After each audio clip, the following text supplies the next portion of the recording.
الأنبياء والمرسلين وعلى آله وأصحابه أجمعين أما بعد أعوذ بالله من الشيطان الرجيم بسم الله الرحمن الرحيم يا أيها الناس اعبدوا ربكم الذي خلقكم والذين من قبلكم لعلكم تتقون آمنت بالله صدق مولانا العظيم وصدق رسولنا بلاغ المبين ونحن على ذلك لمن الشاهدين والشاكرين والحمد لله رب العالمين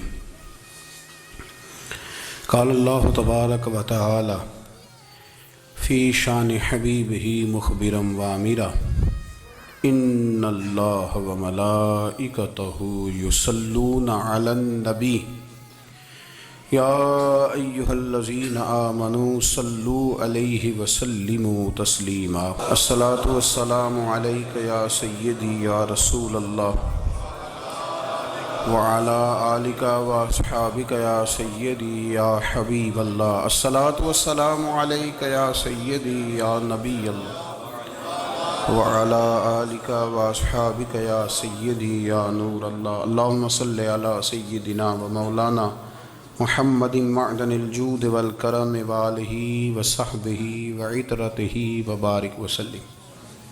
تمام تعریفیں حمد اور ثنا اللہ تبارک و تعالیٰ کے لیے، درود و سلام نبی اکرم نور مجسم شفیع معظم احمد مجتبیٰ جناب حضرت سیدنا محمد مصطفیٰ صلی اللہ تعالیٰ علیہ وسلم کی ذات والا صفات کے لیے حمد و صلات کے بعد، دوستو، بزرگوں اور بھائیوں، قرآن مجید فرقان حمید میں اللہ تبارک و تعالیٰ نے فرمایا ہے اپنے بندوں کو اپنی عبادت کی طرف توجہ دلائیے،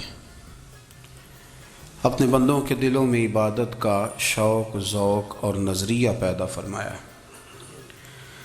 یا ایھا الناس اعبدوا ربکم الذی خلقکم، اے ایمان والو، اے لوگو، اپنے اس رب کی عبادت کرو جس نے تمہیں پیدا کیا ہے، والذین من قبلکم، اور ان لوگوں کو بھی پیدا کیا ہے جو تم سے پہلے تھے۔ تمہیں عبادت کا نفع یہ ملے گا لعلکم تتقون، کہ تم پرہیزگار ہو جاؤ گے۔ عبادت اس لیے کرو کہ اللہ نے تمہیں پیدا کیا ہے، اور اس لیے کہ تم سے پہلے لوگوں کو بھی اللہ نے پیدا کیا ہے، اور پھر ارشاد فرمایا کہ الذی جعل لکم الارض فراشا، وہی رب ہے جس نے تمہارے لیے زمین کو فرش بنایا ہے، والسماء بنا، اور آسمان کو چھت بنایا ہے، وانزل من السماء ماء فاخرج به من الثمرات رزقا لکم، زمین کو فرش بنایا، آسمان کو چھت بنایا، پھر آسمان سے پانی برسایا جس کے ذریعے پھل نکالے، اور وہ بھی کسی اور کے لیے نہیں، رزق لکم، تمہارے رزق کے لیے، وہ بھی تمہارے رزق کے لیے۔ یہ ساری نعمتیں تمہیں دی ہیں، اب فلا تجعلوا للہ اندادا، اب تم اللہ کے ساتھ کسی کو شریک نہ بناؤ، وانتم تعلمون، اور تم جانتے بھی ہو، تمہیں خبر بھی، تمہیں پتہ ہے کہ عبادت اللہ کی کرنی چاہیے، تمہیں پتہ ہے کہ نماز پڑھنی چاہیے، تم جانتے ہو کہ نوافل ادا کرنے چاہیے، تمہیں پتہ ہے کہ سجدے آنکھیں بند کر کے جھوٹ کی زندگی جی کے، اپنے ساتھ بددیانتی کر کے، دھوکہ دے کے، اپنے آپ کو دائیں بائیں، اپنے آپ کو کہیں مصروف رکھ کے کچھ وقت ضائع تو کر لیتے ہو، پر تمہیں پتہ تو ہے نا کہ عبادت اللہ کی کرنی، تمہیں اس کی خبر ہے۔ فرمایا اس رب کی، دیکھیں نا، انسان پر اگر کوئی شخص نیکی کر دیتا ہے، احسان کر دیتا ہے، تو انسان اس کے سامنے پھر گردن نہیں اٹھا سکتا، یار یہ میرے مشکل وقت کا دوست ہے، اس نے میرے ساتھ نیکی کی ہے، کبھی بھی گردن نہیں اٹھائے گا، جھکا کے رکھے گا۔ تو اگر عام کوئی نیکی کر دے تو اس کے سامنے انسان کبھی گردن نہیں اٹھاتا، تو جو رب ساری نعمتیں عطا فرمائے، جو کہے کہ تیری تخلیق میں نے کی، تجھ سے پہلوں کو بھی پیدا میں نے کیا، تیرے لیے زمین کا بچھونا بھی میں نے بچھایا، آسمان کی چھت بھی میں نے لگائی، تیرے لیے زمین سے ساری اناج کو، پھل کو، کھیتیوں کو نکالا بھی تیرے لیے۔ اب تو اس طرح کر کہ تو میری عبادت کر، تو میری بارگاہ میں جھک جا۔ بہت سارے نشے لوگوں کو لگے ہوئے ہوتے ہیں، ہر آدمی کوئی نہ کوئی نشہ کرتا ہے، کوئی دولت کا کرتا ہے، کوئی شہرت کا کرتا ہے، کوئی اپنی تعریف کا نشہ کرتا ہے، دو چار لوگوں سے تعریف سن کے مطمئن ہو جاتا ہے۔ ناراض تو نہیں ہو گیا اس جملے سے آپ؟ کرتے ہیں لوگ دولت کا نشہ بھی۔ یہ جب نقصان ہوتا ہے تو بندے بیمار نہیں ہو جاتے؟ پیسے ڈوب جاتے ہیں تو لوگ بیمار نہیں ہو جاتے؟ تو اس کا مطلب یہ ہوتا ہے کہ نشہ ٹوٹ گیا ہے۔ اب بہک ہوئے ہیں نا تھوڑے سے تو کانپتے ہیں، تڑپتے ہیں، پریشان۔ نشہ ہی اسی طرح ہی کرتا ہے نا، نہیں ملتا تو پریشان ہوتا ہے۔ یہ سارے نشے ہیں، مختلف قسم کا نشہ۔ ہم مانتے نہیں اس بات کو، تسلیم نہیں کرتے، کیونکہ تسلیم کرنا بڑا مشکل کام ہے۔ اس کے لیے تو بڑی ساری چیزیں جو ہیں وہ دبوچ کے اور بڑی سارے رستے پھلانگ کے آنا پڑتا ہے، تو بڑا مشکل ہے ماننا، ورنہ کرتے ہیں ہم، ہمارا مزاج ہے۔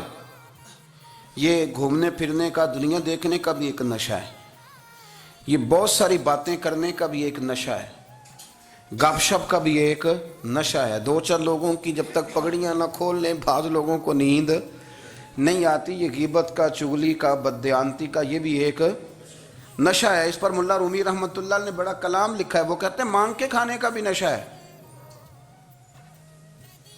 مانگ کے کھانے کا بھی نشہ ہے۔ وہ کہتے ہیں کہ ایک بھیک مانگنے والی خاتون تھی، تو بادشاہ کے پاس بھیک مانگنے آئی، تو بادشاہ کو پسند آ گئی، اس نے شادی کر لی۔ اب اس کو عادت تھی بھیک مانگ کے کھانے کی، تو وہ کنیزوں سے کہا کرتی تھی کہ فٹافٹ نہ روٹی لے کے آیا کرو، میں 2-3 دفعہ مانگوں تو پھر لایا کرو، چونکہ ایک نشہ ہے نا، تو میں مانگوں 2-4 دفعہ تو پھر۔ تو انسان بہت سارے نشے کرتا ہے، یہ مانتا نہیں۔ یہ موبائل، یہ فیس بک، یہ سارے نشے ہی ہیں۔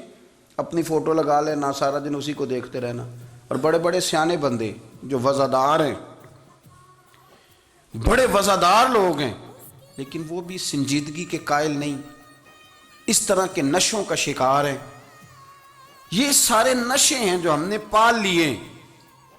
ہمارے صوفیاء، ہمارے بزرگ فرماتے ہیں کہ تم اس طرح کرو، اگر سارے نشوں سے بچنا چاہتے ہو تو سجدے کا نشہ شروع کرو، سجدے کا نشہ شروع کرو۔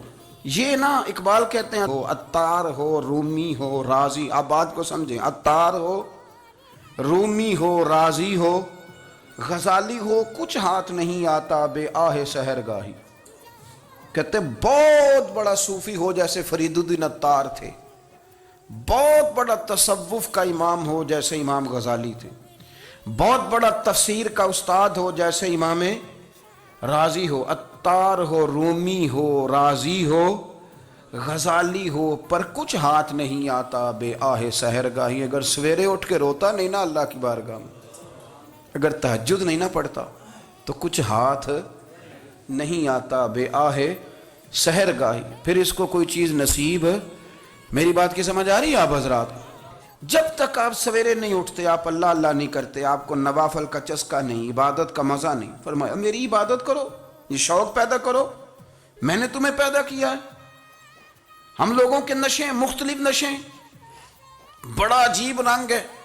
محفل کی صدارت کرنے والے بڑے پیر صاحب، بڑے القابات، بیچ میں سے بندہ تلاش کرنے سے بھی نہیں مل رہا، اتنے بڑے لقب ہیں اس کے، لیکن وہ سج سنور کے 2.5 گھنٹے بیٹھا رہا محفل میں، اور نماز کا وقت آیا تو اس نے مختصر سی پڑھی، وہ نکل گیا، ہلکے سے سجدے کیے۔ او اتنا بڑا عشق رسول، نعت خواں، او ہو کیا بات ہے، اور عشق رسول کا بہت بڑا پیغامبر، بہت بڑا مبلغ، اور بیچارہ سمجھ ہی نہیں سکا کہ اللہ کے رسول نے فرمایا تو نماز پڑھ میری آنکھیں ٹھنڈی ہو جائیں گی۔ تو یہ نشے کے عادی تو ہیں پر حقیقت کے قائل نہیں ہیں۔ یہ بس ٹھیک ہے، خوابوں کی دنیا میں لوگ زندہ ہیں، پر جن کو یہ جو نشہ تھا نا عبادت کا، یہ میرے رسول پاک کی چاہت ہے، یہ میرے نبی کریم علیہ السلام کی۔ آپ دیکھیں نا حضور مہینوں جا کے غار حرا میں بیٹھتے، کیا وہاں تبلیغ کرتے تھے؟ کوئی کتاب لکھتے تھے؟ رسول کریم علیہ السلام مہینہ مہینہ رہتے غار ہرا میں، کوئی نہ مجھے دیکھے، کوئی نہ مجھے ملے، حضور یہاں کیا ہے؟ فرمایا میں اپنے رب کی عبادت کروں گا۔ نبی کریم علیہ السلام نے سجدوں کے ساتھ پتھروں اور پہاڑوں کو آباد کر دیا، سجدوں کے ساتھ۔ آپ کا سجدہ آپ کو بہت ساری چیزوں سے چھڑا لیتا ہے، یہ بہت ساری جگہوں سے جھکنے سے بچا لیتا ہے۔ صوفیاء اولیاء یہ کیا کرتے تھے؟ یہ سجدے کا ذوق ہی تو پیدا کرتے تھے، سجدے کا ذوق۔ شاہ عبدالعزیز دباغ رحمۃ اللہ تعالی علیہ اپنے مریدوں سے فرمایا کرتے تھے کہ اگر تم پکے نمازی بن جاؤ نا، تہجد گزار ہو جاؤ، تو میرے پاس آنا جانا چھوڑ دینا۔ عرض کی حضور کیوں؟ فرمایا میں تمہارے اور رب رسول کے راستے میں رکاوٹ نہیں بننا چاہتا، اور میرا مقصود ہے تمہیں وہاں تک پہنچانا۔ جب پہنچ گئے تو پھر میری ضرورت ختم ہو گئی۔ ہاں کبھی وسوس آئے، شک پیدا ہو، تکلیف ہو تو آنا، ورنہ میں نہیں چاہتا کہ میں رکاوٹ بنا رہوں۔ تم اللہ اللہ کرو، اس مالک کو راضی کرو۔ میرے رسول پاک علیہ وسلم نے فرمایا بندہ اللہ کے سب سے قریب اس وقت ہوتا ہے جب وہ سجدے کی حالت میں ہوتا ہے۔ کس کے قریب ہوتا ہے؟ اللہ کے سب سے قریب ہوتا ہے۔ وہ بڑا نیڑے ہے رب کے، بڑا قریب ہے، اس لیے کہ وہ حالت سجدہ میں۔ وہ جب سجدے کرتا ہے نا، اس کی بارگاہ میں جب جھک جاتا ہے، آپ ذرا سجدے کی کیفیت دیکھیں نا، زبان بھی یہاں ہے، آنکھ بھی یہاں ہے، کان بھی، عقل بھی ساری، اس نے سارا کچھ رکھ دیا سجدے میں۔ آپ وہ کبھی پیچھے جائیں تو دیہاتوں میں کہا جاتا تھا ناک سے نکیریں نکالو، بہت بڑی سزا ہوتی تھی نا، ناک سے نکیریں نکالو، بڑی سزا ہوتی تھی۔ تو اس نے کہا مالک مجھے کسی نے کہا نہیں، پر دیکھنا میں نے رکھ دی ساری عقل سجدے میں، اور رکھ کے کہا کیا؟ سبحان ربی یا اللہ، اللہ میں پست ہوں تو اعلیٰ ہے، اللہ تو میرا رب ہے اور تو سب سے اعلیٰ اتنا۔ اور فرمایا جب یہ اس کیفیت میں ہوتا ہے تو پھر یہ اپنے رب کے قریب ہوتا ہے۔ کثرت عبادت، نوافل۔ ہمارے ہاں عمرے کی قرآن اندازی محفلوں پہ ہونے لگ گئی ہے، حالانکہ حدیث سے ثابت نہیں۔ میں دوستوں سے کہتا ہوں جائز ہے، کرنی چاہیے، عمرے کی قرآن اندازی جائز ہے، پر کسی حدیث میں نہیں آئی کہ قرآن اندازی کرو عمرہ کرو۔ حدیث میں قرآن اندازی یہ آئی ہے کہ نبی پاک علیہ السلام نے فرمایا تمہیں پتہ چل جائے نا پہلی صف کا ثواب کتنا ہے، تم قرآن اندازی کرو۔ عمرے کی قرآن اندازی کا تو پوسٹر چھپتا ہے، تو یہ والی قرآن اندازی کب ہونی ہے؟ ہونی چاہیے کہ نہیں؟ حضور نے فرمایا تمہیں پتہ چلے کہ اس کا ثواب کتنا، تو تم قرآن اندازی کرو، تم قرآن ڈالو۔ جب آپ نماز پڑھ رہے ہوتے ہیں، جب آپ کا مصلی آباد ہوتا ہے، صلاح الدین ایوبی ایک بزرگ سے ملاقات ہو گئی، بیت المقدس پر قبضہ تھا عیسائیوں کا، تو صلاح الدین بڑے پریشان تھے۔ بابا جی کہنے لگے پتر کیا ہوا؟ کہنے لگے حضور پتہ چلا ہے دشمن کے 2 بحری بیڑے اسلحہ لے کے آ رہے ہیں، مسلمان پہلے ہی کمزور ہیں، اور اب اگر 2 بحری بیڑے اور آ گئے تو حضور مسئلہ بن جائے گا۔ تو میں پریشان ہوں کہ کس طرح یہ کم مسئلے والی ہماری فوج ہے کیسے مقابلہ کرے گی۔ تو بابا جی کہنے لگے پتر اس طرح کرنا، آج رات تو بھی دعا کرنا اور میں بھی کروں گا، تو بھی دعا کرنا، آپ ناراض نہ ہونا، ہم تو پیروں والے ہیں، ہم تو پیروں کے نوکر غلام ہیں، ہمارا تو گزارا ہی نہیں، ہمیں تو ملتا ہے سارا کچھ وہاں سے۔ پر میرا سوال یہ ہے کہ تعویذ لینے جاتے ہو نفل کیوں نہیں پڑھتے؟ رات اللہ اللہ کیوں نہیں کرتے؟ یہ بھی تو ہمارے بزرگوں کا ہی طریقہ ہے، انہوں نے تو ہمیں سکھایا ہے۔ صلاح الدین ایوبی سے بزرگوں نے کہا کہ رات آج نا اللہ اللہ کرنا، تو میں تیرے لیے دعا کروں گا، تو بھی دعا کرنا۔ تو بندہ جب دکھی ہوتا ہے تو سجدہ کرتا ہے، تو پھر ہی تو مصلی بھیگ جاتا ہے، پھر ہی تو مزہ آتا ہے۔ سکھی بندہ تو کعبے جا کے نہیں روتا، دکھی تھے، تکلیف تھی، تو سر رکھا سجدے میں تو تڑپ گئے۔ اور وہ بابا جی کہتے ہیں میں مسجد آیا تو صلاح الدین چیخیں مار کے رو رہا تھا اور کہہ رہا تھا مالک میں کوئی اپنی شان کے لیے تو نہیں نہ لڑ رہا، اللہ کو میں کوئی قبضوں کے لیے تو نہیں لڑ رہا، مالک تیرے لیے لڑ رہا ہوں، مجھے بے آبرو نہ کرنا، میری مدد فرمانا۔ کہتے ہیں میں آیا تھا کہ مسجد میں دعا کروں گا، پر صلاح الدین ایوبی کو روتے دیکھا تو میں لوٹ گیا۔ تو سویرے صلاح الدین ملے تو بڑے خوش تھے. میں نے کہا پتر کیا ہوا؟ کہنے لگے حضور وہ بحری بیڑے دو آ رہے تھے نا اسلحہ لے کے, دونوں ڈوب گئے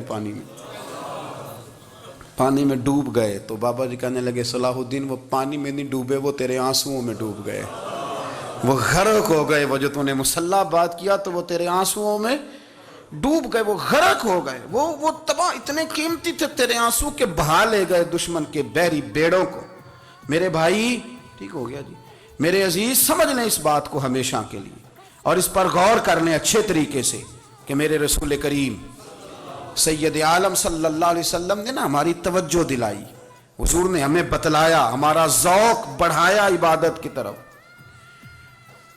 ایک صحابی تھے حضرت ابو فاطمہ رضی اللہ تعالیٰ عنہ, یہ ترمذی شریف کی حدیث ہے. نبی پاک علیہ السلام نے فرمایا ابو فاطمہ قیامت کے دن مجھ سے جلدی ملنا چاہتے ہو کہ دیر کے ساتھ؟ تو کہنے لگے حضور کون ہوگا جو دیر سے ملنا چاہے گا, ہم نے تو جان دے دی وعدہ دیدار پر. اعلیٰ حضرت فرماتے ہیں جان دے دی وعدہ اور نقد اپنا دام ہو ہی جائے گا. مجھے لگتا ہے کہ یہ سودا نقد و نقد ہو جانا ہے, چونکہ ہم نے جان دے دی وعدہ دیدار پر. آپ نے وعدہ کیا تھا کہ مریں گے تو پھر زیارت ہوگی, تو مر گئے ہم زیارت کی خاطر. جان دے دی وعدہ دیدار پر تو نقد اپنا دام ہو ہی جائے گا. اے رضا ہر کام کا ایک وقت ہے, دل کو بھی آرام ہو ہی جائے گا. تو حضرت ابو فاطمہ رضی اللہ تعالیٰ عنہ سے نبی پاک صلی اللہ علیہ وسلم نے فرمایا جلدی ملنا چاہتے ہو کہ دیر سے؟ عرض کی حضور فٹافٹ ملنا ہے, میں نے قیامت کے دن آپ سے جلدی ملنا ہے. تو نبی پاک علیہ السلام نے فرمایا پھر اس طرح کرنا, دنیا میں رہ کے سجدے زیادہ کرنا, پھر سجدے زیادہ کرنا, قیامت میں ملاقات جلدی ہو جائے, قرب ملے گا تمہیں. اپنے بچوں کے اندر دیکھیں نا, ہم شوق پیدا کرتے ہیں, ہمیں صحیح لفظ نہیں بولنے آتے پر ہم بچوں میں شوق پیدا کرتے ہیں کہ پتر ڈاکٹر بن جائے گا تو بڑا نفع کرے گا, تو لوگوں کی خدمت کرے گا, ملک و ملت کی خدمت کرے گا, تیرے ابا کا نام روشن ہوگا, تیرے دادا کی تعریفیں ہوں گی. ہم یہ ذوق پیدا کرتے ہیں. ہم اپنے نوجوانوں کے اندر یہ فکر پیدا کرتے ہیں, انہیں ہم سمجھاتے ہیں کہ میاں جب تم پڑھو گے محنت کرو گے تو فلاں آدمی کی طرح تمہارا نام ہوگا.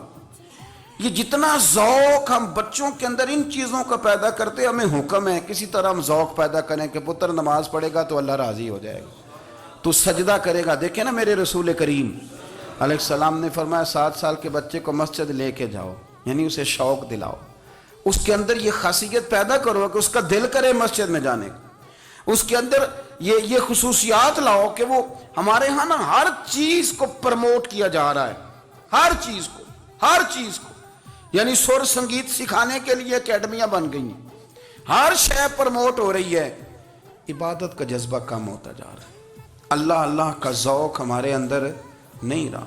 اور اتنا مشکل ہم نے اپنے لیے بنا لیا ہے کہ وہ بندہ جو بڑی زبردست مذہبی گفتگو کر رہا تھا اور تگڑی بات کر رہا تھا, کیا بات ہے, لیکن نماز کے بارے میں کمزوری دکھا جاتا ہے, نوافل کے بارے میں وہ چپکے سے نکل جاتا ہے. امام احمد بن حنبل رحمۃ اللہ تعالی علیہ, مسند امام احمد بن حنبل 14 جلدوں میں ہے مارکیٹ میں, اور مجھے تو خیر پسند ہی پڑی ہے, میں نے تو کئی دفعہ پڑھی ہے. اور کیا بات ہے امام احمد بن حنبل کی, کیسے تگڑے قسم کے محدث تھے اور اللہ نے کتنا انہیں اعزاز عطا فرمایا ہوا تھا. یہ کوڑے بھی کھاتے تھے دین کی خاطر, سارا کرتا لہو سے بھر بھی جایا کرتا تھا, بڑا اعزاز والا شخص تھے, بڑے اعزاز والے. حدیثیں جمع کرنا, حدیثیں لکھنا, حدیث پڑھانا, سارا دن رہتے تھے. کہہ سکتے تھے کہ میں کر تو رہا ہوں کام, اور حدیث بھی موجود ہے کہ عالم عابد سے افضل ہوتا ہے, پر اس کے باوجود امام احمد بن حنبل رحمۃ اللہ علیہ 300 نفل فرض نمازوں کے علاوہ پڑھا کرتے تھے, 300 نوافل روز پڑھا کرتے تھے. ان کے بیٹے نے کہا ابا جی مکان خریدنا ہے تو وہ جگہ کہاں کر کے لوں, بہت ساری آبادیاں, تو فرمایا پتر وہاں لینا جہاں مسجد قریب ہو. میرے رسول کریم سید عالم صلی اللہ علیہ وسلم اتنا پسند کرتے مسجد کو, اتنا پسند کرتے نماز کو, کہ رسول کریم صلی اللہ علیہ وسلم تہجد کی نماز بھی پڑھتے, پھر حضور فجر کی نماز بھی پڑھتے. نبی پاک وتر کو الگ کر کے پڑھتے, عشاء کے ساتھ نہیں پڑھتے. یہ تو ہم اس لیے اجازت دی ہمارے بزرگوں نے کہ بعد میں اٹھے گا کون علیحدہ وتر پڑھنے کے لیے, عشاء کے ساتھ پڑھ لیں. وطر پڑھتے، تہجد پڑھتے، فجر پڑھتے، اشراق پڑھتے، چاشت پڑھتے، پھر مغرب کی نماز کے بعد 6 رکعت اوابین پڑھتے، پھر رات کو صلاۃ اللیل پڑھتے۔ سیدہ عائشہ صدیقہ کہتی ہیں زمانہ سو جاتا اور میرے رسول مصلی بچھا کے کھڑے ہو جاتے۔ او یار کھیتی باڑی کر کے نہیں، محنت مزدوری کر کے نہیں، جناب عائشہ کہتی ہیں میں یہ بھی دیکھتی کہ حضور ایک آیت شروع کرتے تو ساری رات اسی کو پڑھتے، اور میری نظر جاتی تو قدم مبارک پہ ورم آ جاتا۔ یار نماز پڑھ پڑھ کے، اتنی مشقت کر کے، اتنی جد و جہد کر کے ورم آ گیا، یا رسول اللہ اتنی محنت کیوں کرتے ہو؟ فرمایا افلا اکون عبدا شکورا، کیا میں اپنے رب کا شکر گزار بندہ نہ بنوں؟ صحابہ کا ذوق عبادتوں کا، ریاضتوں کا، تلاوتوں کا، طبیعت ہے ان کی، وہ ایک دوسرے کو، حضرت مولا علی شیر خدا کرم اللہ تعالی وجہہ الکریم کے زمانے میں روم کے بادشاہ نے کہا یار یہ مسلمانوں کا پتہ تو کرو، یہ آخر کیوں اتنے زیادہ مجاہد ہیں؟ اس زمانے میں جاسوس بھیجنے کا مزاج تھا، اب تو جاسوس پکڑا جاتا ہے، اب تو جاسوس اور جاسوسی کا شوق ویسے آج بھی ہے۔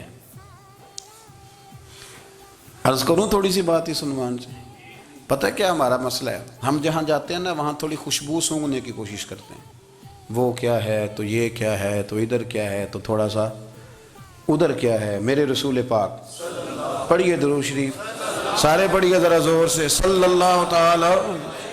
نبی پاک علیہ السلام نے فرمایا جاسوسی نہ کرنا ورنہ تم بندوں کو خراب کر دو گے، اور فرمایا اس طرح نہ ہو کہ تم کسی کے آپ کھول نہ نکلو تو تمہارے پہلے کھول جائیں۔ یہ جو ذوق ہے نا یہ ختم کریں، چھوڑیں، مطلب آپ کس چکر میں پڑے ہوئے ہیں؟ اتنی زیادہ توجہ کرنے کی کیا ضرورت ہے؟ اپنے کام سے کام رکھیں، اس میں بندہ تھوڑا سا نا آسان رہتا ہے۔ یہ جو بہت زیادہ ٹٹولنے والے لوگ ہوتے ہیں نا وہ بیچارے پھر عمر ٹٹولتے ہی گزار دیتے ہیں، اس لیے کہ مزاج ہی بہت پکا ہے، بوری کا منہ کھول کے اندر تک ہاتھ ڈالنا، تو پھر کئی دفعہ سامنے سے بچھو بھی لڑ جاتا ہے، خرابی ہوتی ہے۔ تو جاسوسی کی جاتی تھی، اس نے بھی جاسوس بھیجے، کیونکہ قبیلوں کے لوگ تھے، کچھ مسلم کچھ کافر، پہچانے نہیں جاتے تھے لوگ، تو کچھ لوگ اس نے بھیجے، انہوں نے آ کے نا تحقیق کی، ریسرچ کری کہ آخر ماجرا کیا ہے، تو واپس جا کے انہوں نے رپورٹ دی نا روم کے بادشاہ کو۔ اس رپورٹ کا ایک جملہ بڑا شاندار ہے، وہ کہنے لگا بادشاہ ہمیں مسلمانوں کی کوئی سمجھ نہیں آئی، ہمیں کوئی سمجھ نہیں آئی۔ انہوں نے کہا بھی کیوں نہیں سمجھ آئی؟ کہنے لگے یار عجیب بندے ہیں، جب رات مصلی پہ بیٹھتے ہیں تو یوں لگتا ہے ان کا دنیا سے رشتہ ہی کوئی نہیں، کوئی کسی کو نہیں جانتا، کوئی اپنے دکھ سنا کے رو رہا ہے، کوئی اپنی بات کر کے رو رہا ہے، لگتا ہے کہ ان کا کوئی رشتہ ہے ہی نہیں جب مصلی پہ بیٹھتے ہیں۔ اور فرمایا جب سویرے یہ جہاد کرنے نکلتے ہیں تو لگتا ہے ان سے زیادہ دلیر ہی کوئی نہیں، حالانکہ جو مصلوں پہ رونے دھونے کے لوگ ہوتے ہیں وہ کئی دفعہ جہاد میں کام نہیں کرتے، لیکن عجیب لوگ ہیں کہ رات کے راہب ہیں دن کے مجاہد ہیں، کوئی سمجھ نہیں آتی۔ میرے عزیز ان لوگوں نے مصلی آباد کر کے رکھا، تلاوتیں ان کا ذوق رہی، منظر روز پڑھنا، اسباق پڑھنا، وظائف پڑھنا، یہ ان کا ذوق رہا۔ اعلیٰ حضرت بریلوی رحمت اللہ نے 1000 کتاب لکھی ہے، لیکن الوظیفۃ الکریمہ کے نام سے جو وہ صبح و شام وظائف پڑھتے تھے وہ الگ انہوں نے ان کو بیان کیا، پابندی کے ساتھ اپنی اللہ اللہ کرتے۔ شیخ شہاب الدین سہروردی رحمت اللہ علیہ اس پر ایک بندے نے اعتراض کیا، اس نے کہا جی آپ کس قسم کے صوفی ہیں، مرید بیٹھے ہیں اور آپ وہاں نفل پڑھ رہے ہیں؟ یہ بھی بڑا مسئلہ ہوتا ہے نا، جو بندہ ملنے آتا ہے وہ اپنے ٹائم کے حساب سے آتا ہے، اور پھر اس کا یہ بھی خیال ہوتا ہے کہ پیر صاحب جو ہیں وہ چونکہ درویش ہیں تو نہ انہیں روٹی کھانی چاہیے نہ سونا چاہیے، چونکہ وہ درویش ہیں، اور ہم چونکہ درویشوں کے ماننے والے ہیں لہذا ہمارا یہ طریقہ ہونا چاہیے کہ جیسے ہم کہیں درویش ویسے ہی کر جائے، حالانکہ جس کو آپ درویش کہیں گے آپ اس کی مانیں گے، آپ منوائیں گے نہیں، تو ہمارا مزاج ہوتا ہے۔ شیخ شہاب الدین پر لوگوں نے اعتراض کی، حضور لوگ ملنے آئے ہیں، زیارت کرنے آئے ہیں، یہ بندے دعا کرانے آئے ہیں، اللہ اللہ کرانے آئے اور آپ نفل پڑھ رہے ہیں، کیا جملہ ہے، کیا حسن ہے، کیا خوبصورتی ہے۔ فرمانے لگے رب رسول سے مانگنے کے لیے مصلی بچھایا ہے، اگر وہاں سے مانگوں گا نہیں تو تمہیں دوں گا کیا؟ پہلے مجھے کچھ لے تو لینے دو، اگر میرے پلے کچھ ہے ہوگی تو آگے دوں گا نا، تو میں مانگنے گیا تھا کہ یا اللہ دے تیرے بندے لینے آئے ہیں، دے تو میں کچھ لوں گا تو آگے دوں گا نا، لیکن ہمارا یہ سٹیٹس، یہ مزاج، یہ شعور نہیں ہے۔ گپیں، کہانیاں، داستانیں، گفتگو، خطابت، واز، کیا بات، لیکن اگر کچھ کرنے کا کام ہو تو وہ نہیں ہم سے ہوتا۔ میرے نبی کریم علیہ الصلوۃ والسلام نے مصلی سے دل لگانے کا درس دیا، حضور نے توجہ دلائی۔ صحابہ اس ذوق کے حامل لوگ تھے، وہ کوشش کرتے تھے۔ جناب صدیق اکبر رضی اللہ تعالیٰ عنہ کا عبادت کا مزاج ہمیشہ قائم رہا۔ حضرت عمر فاروق ساری رات اللہ کے حضور کھڑے رہے۔ حضرت عثمان غنی رضی اللہ تعالیٰ عنہ عشاء کی نماز پڑھ کے 2 رکعتوں کی نیت باندھتے تھے، 15 سپارے پہلی رکعت میں پڑھ دیتے تھے اور 15 سپارے قرآن مجید کے دوسری رکعت میں پڑھ دیتے تھے۔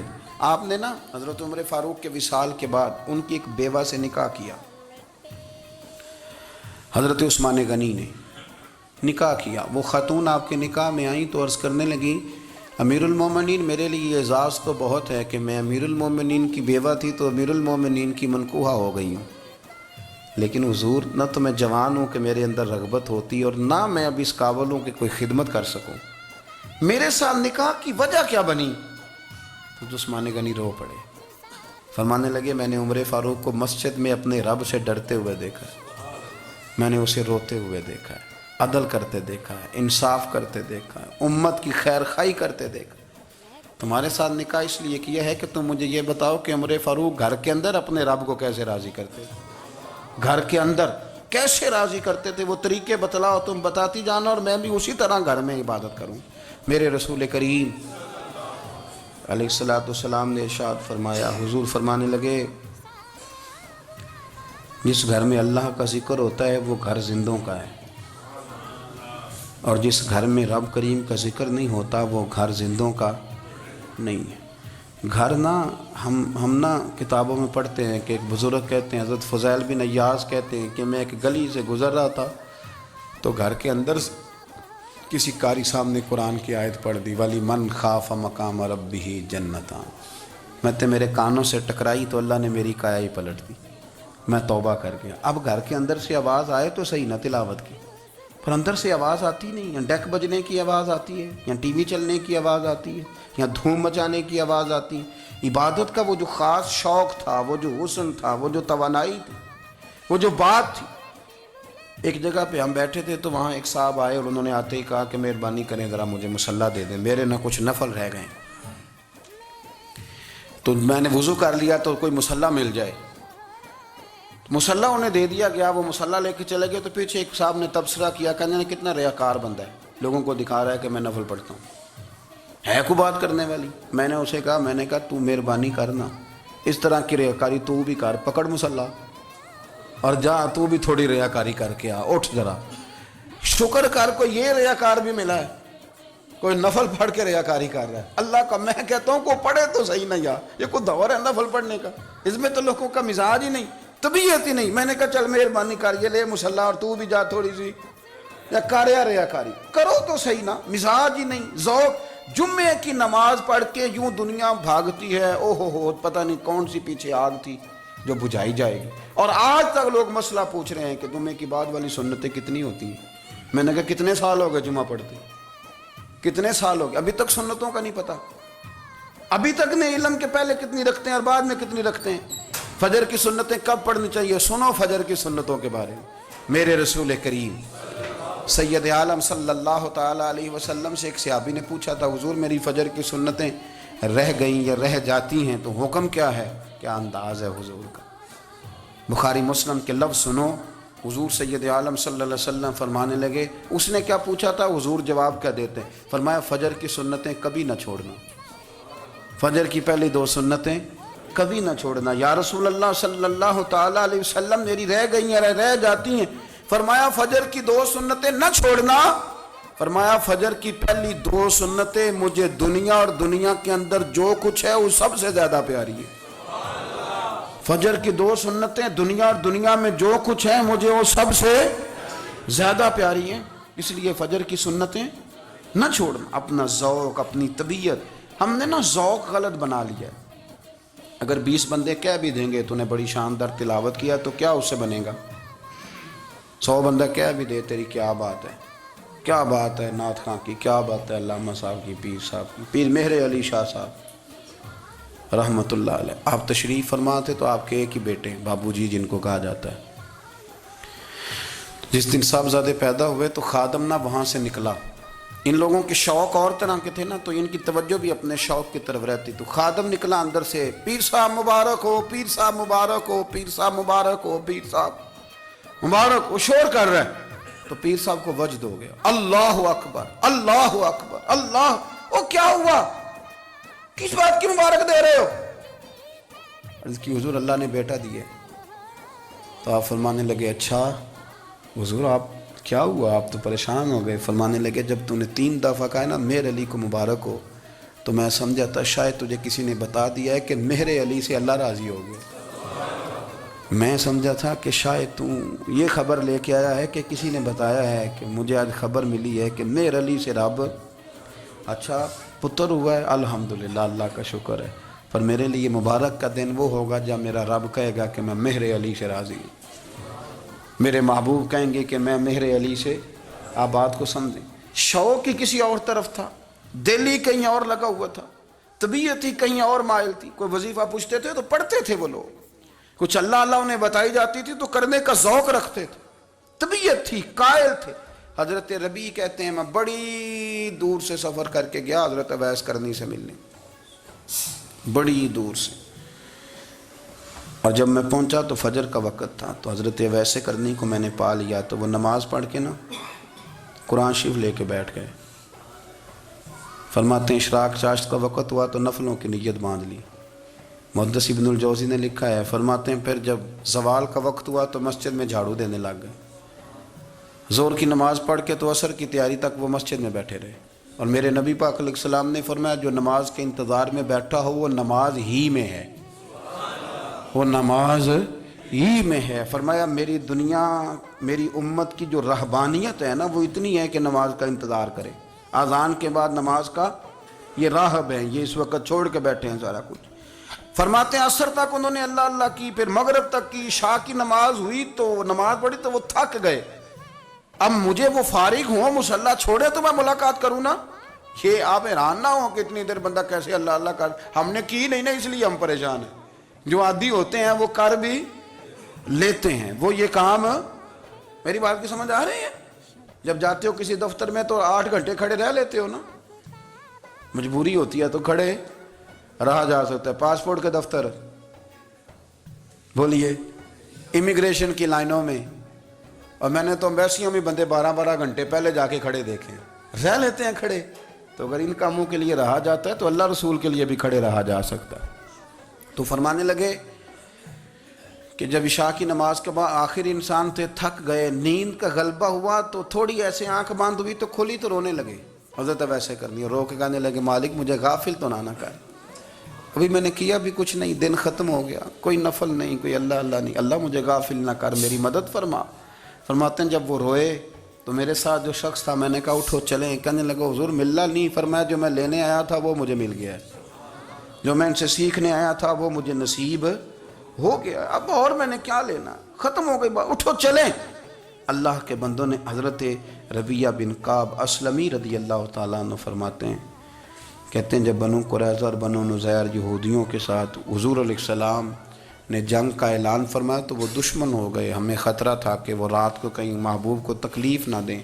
تو کچھ لوگ نا تلواریں لے کے نبی پاک کے دروازے پہ پہرے داری کرتے تھے. گن مین رکھنا حرام نہیں، اگر کسی کو واقعی خطرہ ہو تو اس کے لیے سنت بھی ہے. حضرت علی المرتضیٰ تلوار لے کے حضور کے گھر کا پہرا دیتے تھے. حضرت ربیعہ بن کعب اسلمی رضی اللہ تعالیٰ عنہ فرماتے ہیں کہ رات میری ڈیوٹی تھی کہ میں حضور کے گھر کا پہرا دوں گا. تو فرماتے ہیں میں باہر سن رہا تھا، ساری رات ہی میرے نبی پاک نے اللہ کی تسبیح پڑھی، ساری رات، کبھی تسبیح، کبھی تحلیل، کبھی تحمید، کبھی تکبیر، ساری رات. فرماتے ہیں ساری رات حضور پڑھتے رہے اور ساری رات ہی میں سنتا رہا. مجھے اونگ آ گئی، میری آنکھ لگ گئی، حضور ابھی پڑھ رہے تھے، میں تھک کے سو گیا. اور فرماتے ہیں جب میری آنکھ دوبارہ سے کھلی تو میرے کانوں میں پھر کوئی چیز گونجی تو میں نے کان لگایا تو میرے حبیب ابھی بھی اللہ کو یاد کر رہے. ساری رات حضور رب کی عبادت کرتے. اسی لیے تو کہا یا ایھا المزمل قم اللیل الا قلیلا. حبیب ساری رات تو نہ جاگا کر، تھوڑا آرام بھی کر لیا کر. میرے بھائی اپنا مصلی، اپنی عبادات، اپنے وظائف اللہ اللہ جو آپ نے کسی سے سیکھی ہے اس کو کبھی کمزور نہ ہونے دیں. شجرہ شریف جو کسی بزرگ سے آپ لے لیتے ہیں تو کیا رسم ہے کوئی؟ اس پہ کچھ لکھا ہوتا ہے, وہ پڑھنے کے لیے دیا جاتا ہے. اس پہ لکھا ہوتا ہے کہ یہ اللہ اللہ آپ نے کرنی ہے. ساری زندگی کسی اسکول میں داخل ہو گئے اور وہاں جا کے آپ نصاب ہی نہ پڑھیں, کتاب ہی نہ کھولیں تو پاس ہو جائیں گے؟ وہ کہتے ہیں میں 20 سال جاتا رہا ملا کچھ نہیں. تو آپ نے لیا کیا ہے؟ ایک اتنی سی کتاب تھی, اس کو تو کھول کے آپ دیکھ نہیں سکے, اس کے وظائف تک تو رسائی نہ ہوئی. اس لیے کہ اللہ اللہ کرنا مشکل ہے اور تصویر کھنچانا یہ آسان کام ہے. تو جو آسان ہے اس طرف ہماری توجہ لگی رہتی ہے اور جو مشکل ہے اس طرف ہم ذوق پیدا نہیں کرتے. یا ایھا الناس اعبدوا ربکم الذی خلقکم والذین من قبلکم لعلکم تتقون. اے لوگو اس رب کی عبادت کرو جس نے تمہیں پیدا کیا اور تم سے پہلوں کو پیدا کیا, اس لیے عبادت کرو کہ تم پرہیزگار ہو جاؤ گے. مالک سمجھنے کی توفیق عطا فرمائے.